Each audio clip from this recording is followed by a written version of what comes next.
Gautam Shah joins us now. And Gautam, looks like bulls are smiling today, but who will have the last laugh eventually, the bears or the bulls? Well, I guess the trend will have the last laugh. I think we've been in this downtrend for the last 2.5, 3 months. It's been a very classical downtrend in every sense, with just about every parameters in favor of the sellers or the bears. 16,800 was our working target on the downside. It was the previous low. It was also a point where multiple supports had kicked in, and I had spoken about it in our last interaction as well. So yesterday you had a sort of a mini selling climax with the Nifty going close to 16,800, and from there we've seen a bounce. So I think whatever has happened is very normal. Even the Bank Nifty has reversed from the 38,500 level. And we've seen these bounces a few times in the last couple of months, and they've just acted as a trap. People hope that it's a bottom, but it does not end up being a bottom because the markets go on to make a lower low. So I would remain bearish. I think this is just a short-term pullback that will get sold into at higher levels. 17,100 and 17,300 are very important resistances. I don't think this downtrend is going to dissolve in a hurry. Eventually, 16,800 is likely to break, leading to another 4 to 5% downside at least. So trend will have a last laugh. But the point is that trend is something where we are debating right now, whether it is 16,000 or whether it is 15,000. So what is the trend? Are we in for volatile times or are we in for a linear decline? Because Gautam, that is the difference, right? Volatile means that you will keep on going up and down. And a linear decline means that we'll fall and will continue to fall.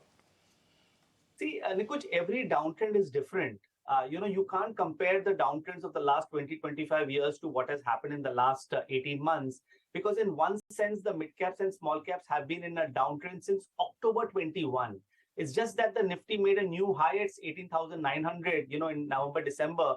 And therefore, you can't call it in a bear market or in a downtrend.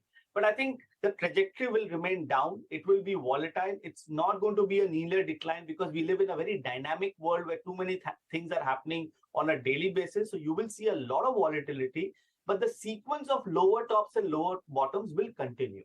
So I think that the trend is clearly down. Pullback rallies should be sold into. This has been the stance for the last 2.5 months, and this remains. So do not get carried away with the uptick. I think that's the advice that we are putting out to our clients as well. Gautam, just wondering what's going to happen to the weak pockets in the market right now, and perhaps you can help us identify that a little bit better. And just because TCS is in news, we were just taking stock of how some of the IT sector constituents have performed. The fact that Infy is just about 4% from its 52-week low. Has the time come to buy into any of the IT names? Do you even foresee any kind of rebound, and a meaningful one at that, coming anytime soon? Well, the IT index in India witnessed collateral damage on account of the developments around SVB in the US. I think it's very clear because before this news flow, I think IT was relatively stable. And there seems to be a knee-jerk reaction on account of that in the last 1 week. I think it's temporary. I don't see much downside for the IT index. In fact, I do believe that it bottomed out a couple of months back.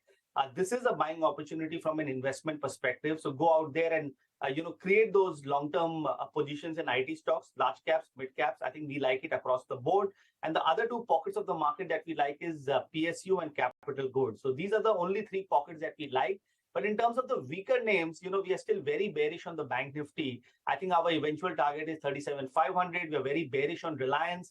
So far, it's all moved as per our review. And we do believe that eventually a stock like Reliance can move towards 2050 and lower. And metals, obviously, after the washout day that you saw yesterday, I think it will see much more pain. So, there are pockets in the market where you can place strength and weakness while the Nifty oscillates in this 16,800, 17,300 kind of a band. Hi, what's the view when it comes to those defenses? Because FMCG, you said, is in a downtrend and pharma at new lows. So what's the strategy right now? And if you'd like to share any names, more than welcome. Well, see, defensives, seem to have gone out of favor to a certain extent because I think it's more of a debate between growth or value. I think the market has moved into value, which is clearly visible given the way PSU stocks have behaved in the recent past. Pharma obviously is making new lows. It's clearly not a defensive from a market's perspective. You cannot hide in the pharma stocks. And FMCG, if you look at the index, it's just one stock, ITC, which is holding the entire index. And aside of ITC, every other chart in the FMCG space has been quite weak for the last 3.5 months now. So I don't see any strength there. And even ITC is looking a little toppish around that 380, 400 zone. I don't think it's going to get past that number in a hurry. So again, I would be bearish both on pharma and FMCG. I think they should be sold into even at these levels. In 2023, the remaining next 9 months, do you think more money would be made by going long or by going short? A very basic question. Nikunj, I think more money will be made by going short. At the same time, this is going to be a trading market. At the start of the year, I made this comment that if we are just going to be confined within 16,000, 19,000, we are doing very well for ourselves. But now there is a scenario which comes up and says that maybe we might even break 16,000 at some point of time this year, not immediately, at some point of time. So the best case scenario is we stay stuck in a range, and therefore I think the rest of 2023 is going to be a stock pickers market, because mid caps and small caps have outperformed on a relative basis. I think we just need to accept that, and there will be some pockets that will stand out going forward once the Nifty and the Bank Nifty stabilizes. Spoke about gold. I distinctly remember your words were 18 of viewers should buy gold. It's done reasonably well. 5-6% up. That's a very decent return for gold in what matter of 6-7 weeks. Do you think another 5-7% for gold is coming? Easily. I think the beauty about gold is that anything happens in the world, on the negative side, gold is the first to go up. And we've just had too many developments in the last 1.5 years, or rather since the COVID times. And with this development around SVB, we've seen this $100 move on gold.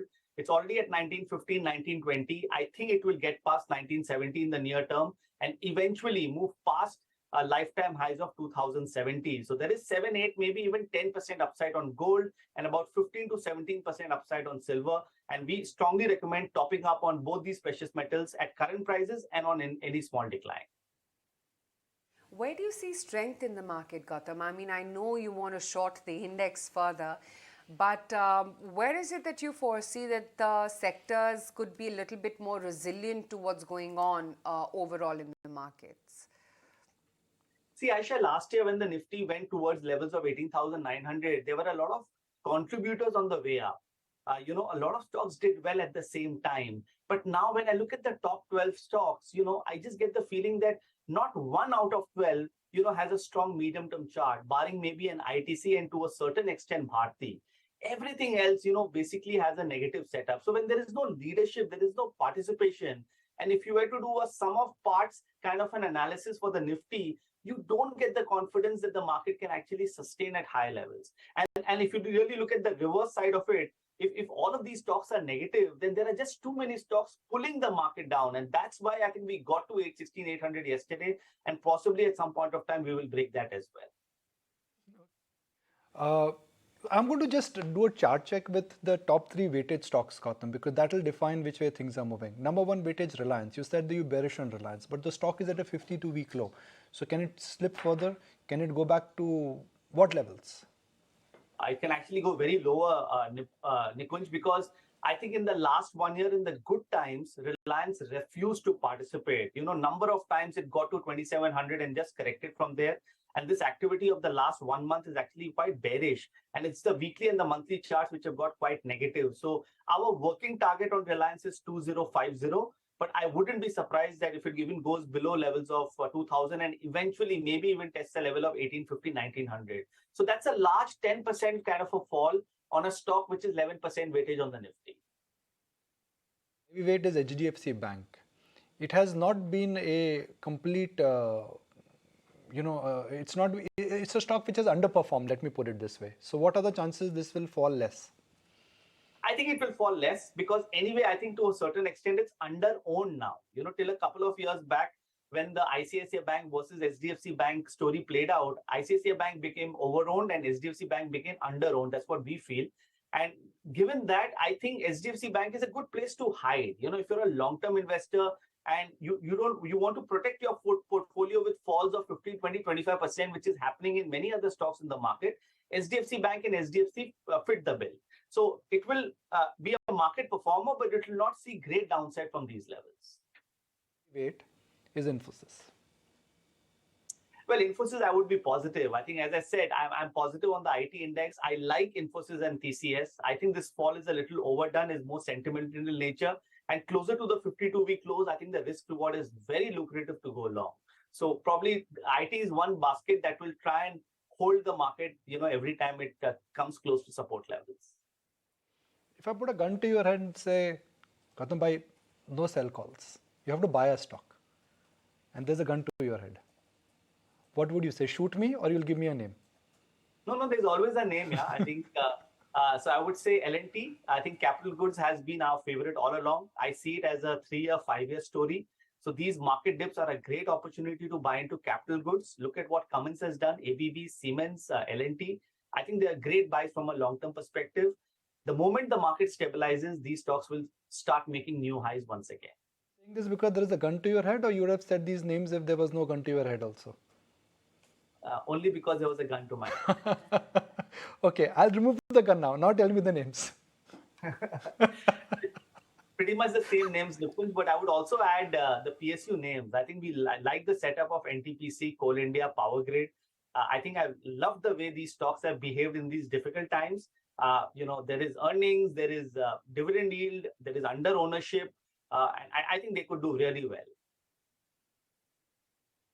Okay, no gun on your head, but I'm glad that we at least got some of those names out, and more importantly, got in your levels on some of the heavyweights. That, of course, gives us some sort of a direction as to where we're headed. Gautam, good to have you on board. Thanks very much for joining in.